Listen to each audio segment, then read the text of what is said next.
que niegan la omnipotencia de Dios, finalmente lo que hacen ellos es hacer al hombre soberano y no a Dios. ¿Ok? Y eso les abriría la puerta para el teísmo abierto. Vimos finalmente, repasamos cómo es que existe el mal y por qué existe el mal. Vimos que el mal existe porque Dios soberanamente lo determina así. ¿Y por qué? Para su gloria. Y nosotros hoy podemos apreciar mejor su gloria a través del contraste que hay justamente con ese mal. ¿Sí? ¿Qué es lo que sucede? Y bueno, hicimos un pequeño repaso de qué es lo que pasa con el hombre. Finalmente el hombre lo que hace es que rechaza libremente a Dios. Dios mandó la luz, que es Cristo, para que pudiésemos ser salvos, pero dice la palabra que el hombre lo rechaza. ¿Por qué? Porque prefiere las tinieblas antes que la luz de Dios. Y vimos que, no obstante todo esto, Dios no se complace en la perdición del impío, pero finalmente cada quien va a recibir el pago por sus obras. Es que se cayó la... Por sus obras. Sí. Sí. Seremos juzgados por nuestras obras, aunque no salvos por ellas. Exacto. Okay. Ojo. Y sobre todo, o sea, los que no son hijos de Dios van a ser juzgados por sus obras. Cuando hablábamos del mal, vimos que no es cierto, cuando hablábamos acerca de la soberanía, vimos cómo existe en el infierno, hay luz suficiente para ver que hay diferentes castigos, diferentes niveles de castigos. Es que hay gente que dice que Jesucristo murió por todos y que ya nada más habrá castigo por los que se rehusaron a aceptarlo. Pero no, eso es nada más uno de tantos pecados. Lo cierto es que las obras son juzgadas y conforme a ellas serán los castigos. ¿De acuerdo? También los hijos de Dios serán juzgados por sus obras. Mira, ahí, ¿qué es lo que sucede? Somos juzgados para salvación. O sea, no va a haber condenación porque el castigo ya va a estar sobre Cristo, ya estuvo sobre Cristo. Y lo que sucede con las obras, habla la palabra de que recibiremos diferentes coronas. ¿Para qué? Para ponerlas a los pies de Cristo. Porque algo que también nos enseña la palabra es que aún las buenas obras que hacemos hoy fueron preparadas por Dios y si las llevamos a cabo es por gracia de Dios. ¿Ok?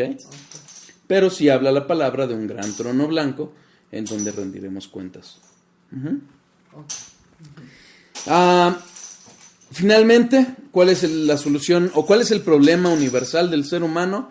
No es la pobreza, no es la enfermedad. El problema del ser humano es el pecado. Y Dios proveyó la solución para ese problema que es Cristo, quien fue inmolado en la eternidad y que fue anunciado desde la creación, y finalmente quien se pierde por sus pecados y no recibe la solución que Dios da. ¿De acuerdo? Adelante. Que me da muchas vueltas en la cabeza. ¿Por qué Dios iba a salvar al mundo a través del dolor y sufrimiento de su Hijo? ¿Cuál sería el sentido de haberlo hecho de esa forma? Ok.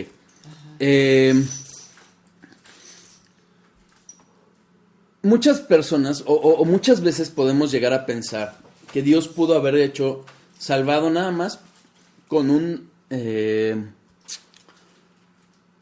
mero decreto, ¿sí? Decir, ok, ya estos perdonados y estos no, ¿sí? Básicamente esa sería la duda. Más que todo, ¿por qué elige la forma a través del dolor sufrimiento? Y del sufrimiento? Como diciendo, ¿qué necesidad? Como diciendo un poco como, pues, ¿qué necesidad tenía Romanos de 6:23. que su hijo sufriera así, de que muriera crucificado y todo esto? Si, como tú dices, podía haber decretado lo que fuera, pues él es omnipotente, ¿no? Claro. Y soberano. Ajá. Sí.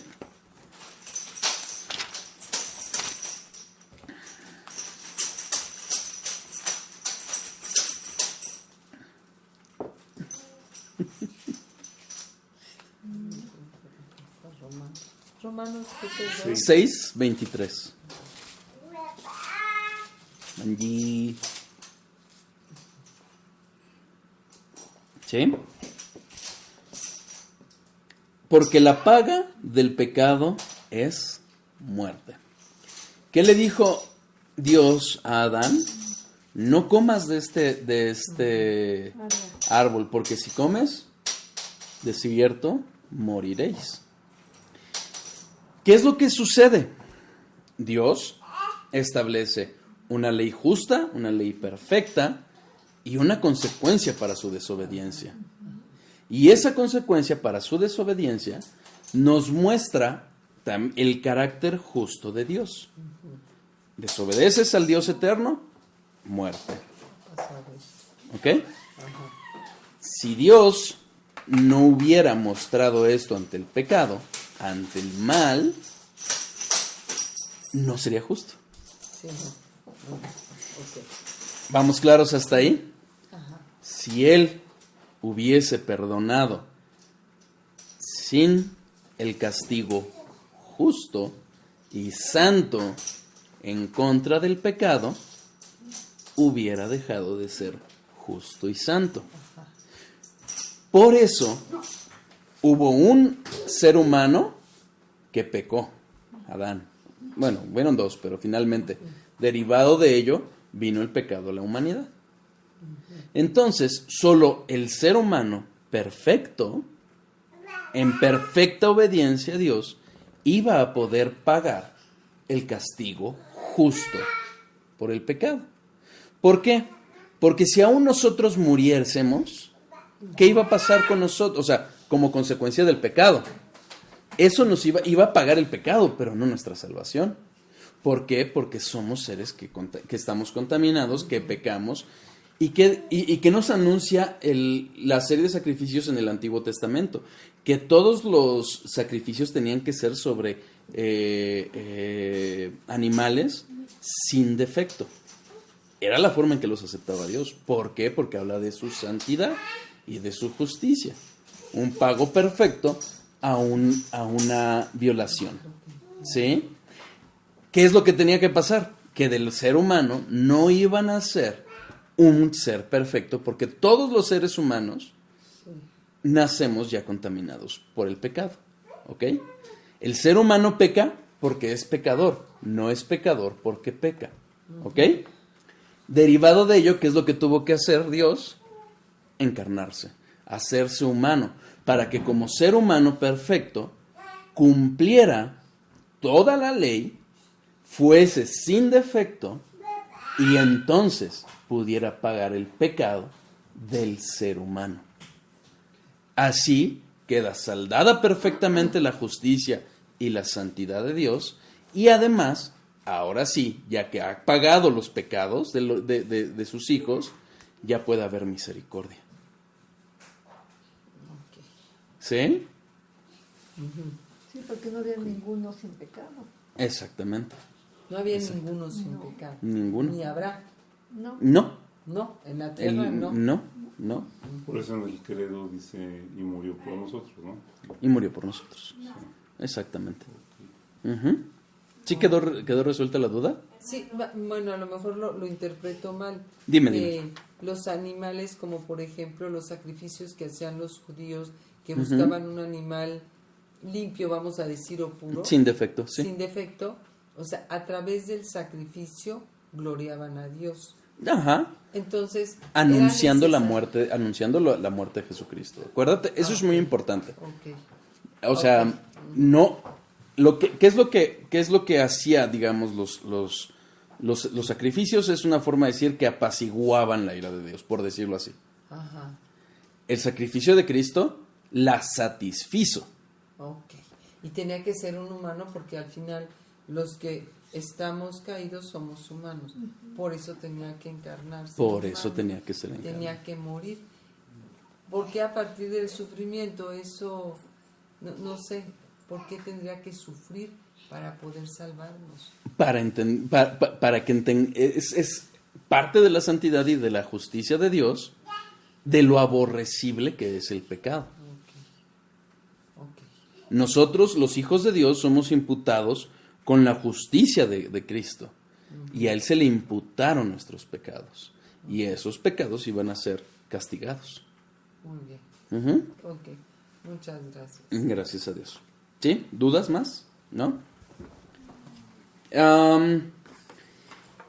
Y ya, ahora sí, entrando un poquito más en la omnipotencia, empezamos a hablar como de el atributo de la omnipotencia de Dios, más que un atributo abstracto, es un atributo que se refiere más bien a las obras de Dios. No porque esté desentendido de Dios, sino o que éstas estén desentendidas de Dios, pero digamos que es algo más concreto o más visible. Lo vemos o lo percibimos, ese poder de Dios, cuando obra. ¿Ok?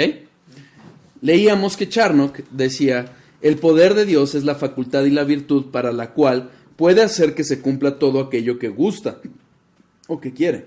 Todo lo que dicta su sabiduría infinita, todo lo que la pureza infinita de su voluntad determina.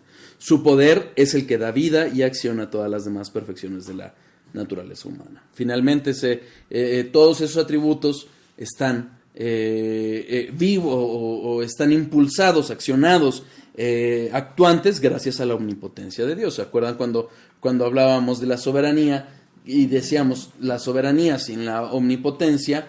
Pues no pasaría de ser meros decretos sin cumplirse o meras amenazas sin tener una retribución correcta. Pero justamente la omnipotencia de Dios es la que lleva o activa o lleva o ejecuta, digamos, que esas perfecciones o esos atributos de Dios. Es infinito y absoluto, es decir, que son imposibles de ser limitados. Y solo Dios tiene la infinitud y la plenitud de todo el poder, porque no podrían haber dos seres con el mismo atributo infinito y absoluto al mismo tiempo. Es imposible. Uno sería el límite del otro. ¿De acuerdo?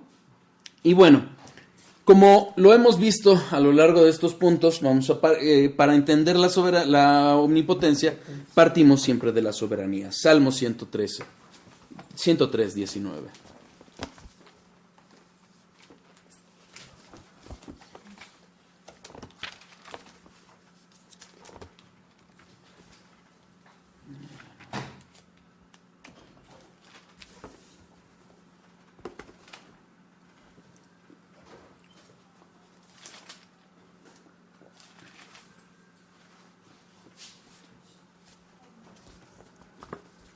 ¿Listos? Jehová estableció en los cielos su trono y su reino domina sobre todos.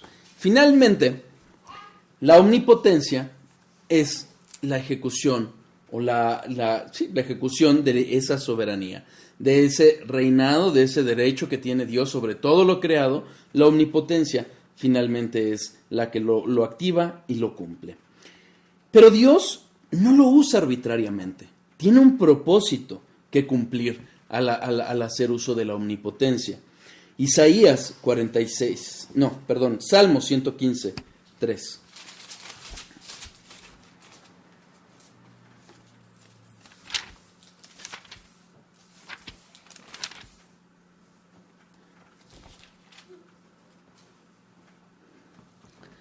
Nuestro Dios está en los cielos y todo lo que quiso ha hecho. 135, versículo 6. Salmo también. Sí.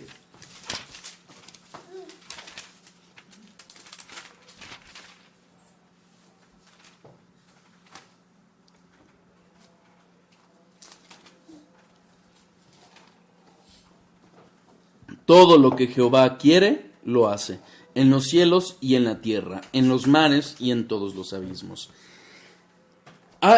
Todavía no atendemos a los atributos como la sabiduría, como la omnisciencia de Dios, la justicia de Dios. Ya los veremos. Pero su voluntad, su soberanía están ligadas con ello. ¿Por qué? Porque Dios es completo y actuante en todo momento.